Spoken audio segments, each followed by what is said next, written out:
نوری مخلوق اپنے فرشتوں کا تذکرہ کیا تو فرمایا وَقَانُوا لَنَا سَاجِدِينَ، فرشتے اللہ کی نوری مخلوق، مگر یہ فرشتے ان کا کمال یہ ہے کہ ہمارے سجدہ گزاروں میں سے ہیں۔ وہ اللہ کے جب نبیوں کو یاد کرے تو عابدین کہتا ہے، جب فرشتوں کو ذکر کرے تو ساجدین کہتا ہے۔ انہی نبیوں اور فرشتوں کی صف میں کبھی ہمیں زین العابدین اور سید الساجدین نظر آتا ہے۔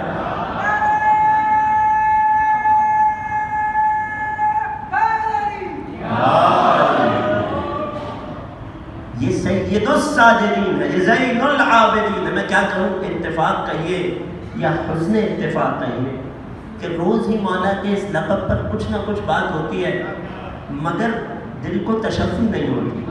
ہمیشہ ایسا محسوس ہوتا ہے شاید کچھ رہ گیا ہے۔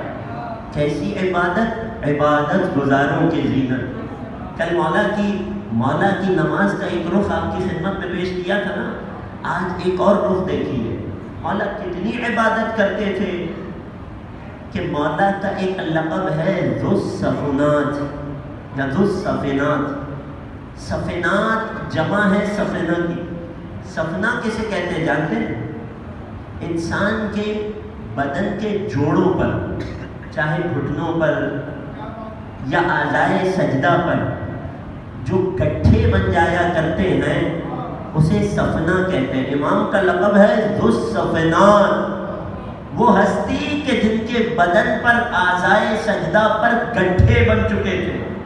امام کی سیرت کے باب میں یہ روایت نقل ہوئے کہ امام ہر برس ایک مرتبہ طبیب کے پاس تشریف لے جاتے تھے، وہ گٹھے اتنے بڑھ جایا کرتے تھے امام کے سجدوں کی کثرت سے کہ امام ان گٹھوں کو اپنی جلد مبارک سے جدا کروایا کرتے تھے۔ ایک برس گزرتا تھا، پھر عبادت خدا کا وہ عالم، پھر ذو الصفنات طبیب کے پاس جایا کرتے تھے۔ مگر جب کسی نے آ کر عرض کی مولا آپ کیسی عبادت کرتے ہیں، توجہ کیجیے گا، مولا آپ جیسی عبادت کس کی ہوگی، آپ جیسی عبادت کون کر سکتا ہے؟ آواز دی اے بیٹا باقر، اے بیٹا باقر ذرا صحیفہ امیر المومنین میرے پاس لاؤ۔